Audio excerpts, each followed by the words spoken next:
everyone, welcome to Must Read Monday. My name is Dabney. I'm the young adult librarian with the Twin Lakes Libraries, and I use they, them pronouns. For today's episode, we are going to be focusing on books for Black History Month, and I'm going to be sharing my to be read list for February. So I have like a pretty good selection, and these are all things kind of like I've been meaning to read, and now it's like, you know what, this is the time. So first of all, I have a graphic novel that is nonfiction from the Hancock Branch collection. It's called Victory Stand and Raising My Fist for Justice by Tommie Smith. So I don't know how far y'all are into American history, but probably you are familiar with this image here. This is from the Mexico City 1968 Olympics. Tommie Smith and teammate John Carlos raise their fist to protest racial injustice in the United States as the national anthem is played at the medal ceremony. Their protest led to expulsion from the games and lifelong exclusion from athletic competition, but it is remembered as a moment of towering courage that inspired generations of athletes and activists to stand for change. And so this graphic novel covers his career, his childhood, and his activism, and it is in black and white art, so I am excited for this. Then we have a short story collection. It is All These Sunken Souls, a Black horror anthology, and I am really not much of a horror person, so I am like pushing myself outside my boundaries. And so it just says, welcome to the dark. We are all familiar with tropes of the horror genre. Slasher and victim, demon and the possessed, bloody screams, haunted visions, and the peddler of wares we aren't sure we can trust. In this young adult horror anthology, fans of Jordan Peele, Lovecraft Country, and horror noir will get a bit of everything they love and a lot of what they fear through a twisted blend of horror lenses from the thoughtful to the terrifying. So I'm scared. And it does have some authors I've read, some I haven't read yet. But yes, it is looking good.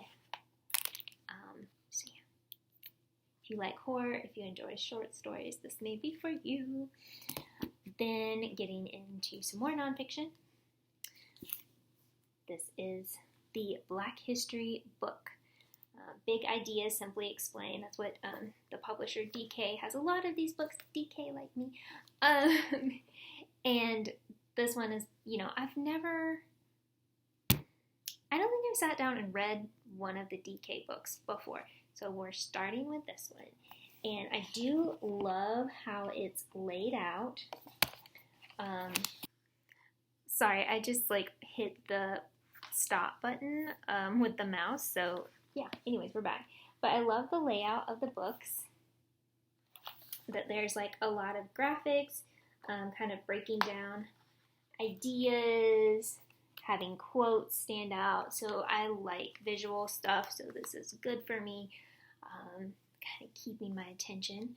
So yeah, this is definitely one you can check out when I return it. I'll also put if these are available on our apps. And I will just take a moment to say that I've got some previous videos where I talk about some other books for Black History Month. So if you want to check those out, I'll put some links to those so that way you don't have to scroll through all the videos. I think we're over 70 videos now, which is crazy. This is one that was a Youth Media Award winner. It's the Forever Is Now by Mariama Lockington. Is a 2024 Schneider Family Book Award winner. And this one, I'm just going to read you what it says on the cover. It says, I'm safe here. That's how Sadie feels on a perfect summer day wrapped in her girlfriend's arms. School is out, and even though she's been struggling to manage her chronic anxiety, Sadie is hopeful better times are ahead, or at least she thought she was safe, when her girlfriend reveals some unexpected news, and the two and the two witness an incident of police brutality. Sadie's whole world is upended in an instant. I'm not safe anywhere. That's how Sadie feels every day after. Vulnerable, uprooted. She retreats as the weeks slip by. When Sadie's therapist gives her a diagnostic for her debilitating panic, agoraphobia, she starts on a path of acceptance and healing. Meanwhile, protests are taking place all over the city. Sadie wants to be a part of it to use her voice and affect change, but how do you show up for your community when you can't even leave your house? I can build a safe place inside myself.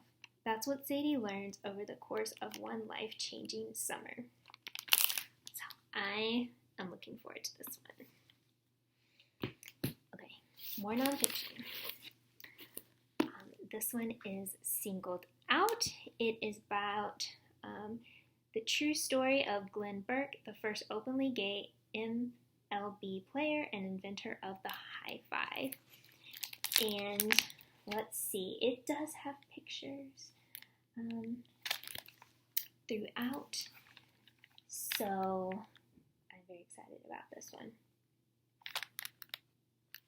And, I real life sports, I don't really tend to watch them, but I do love a good, sports memoir, actually getting to know the people who are playing the sports. That's what's in for, that's what I enjoy, so I am looking forward to this one.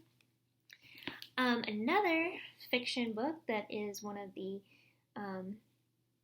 ALA Youth Media Award winners is Nigeria Jones by Ibi Zoboi, and I have this one checked out on audiobook, so I'll just read you the summary. Warrior Princess, that's what Nigeria's father calls her. He's raised her as a part of the movement, a black separatist group based in Philadelphia. Nigeria is homeschooled and vegan and participates in traditional rituals that connect her and other kids from the group to their ancestors. But when her mother, the perfect matriarch to their movement, disappears, Nigeria's world is upended. She finds herself taking care of her baby brother and stepping into a role she doesn't want. Nigeria's mother had secrets. She wished for a different life for her children, which includes sending her daughter to a private Quaker school outside of their strict group. Despite her father's disapproval, Nigeria attends the school with her cousin, Kamau, and Sage, who used to be a friend. There, she slowly begins to blossom and expand her universe. As Nigeria searches for her mother, she starts to uncover a shocking truth, one that will lead her to question everything she thought she knew about her life and her family. Okay, and then my last TBR, I have so much to read, oh my goodness, is We Are Not Yet Equal, Understanding Our Racial Divide by Carol Anderson with Tanya Bolden. So this is about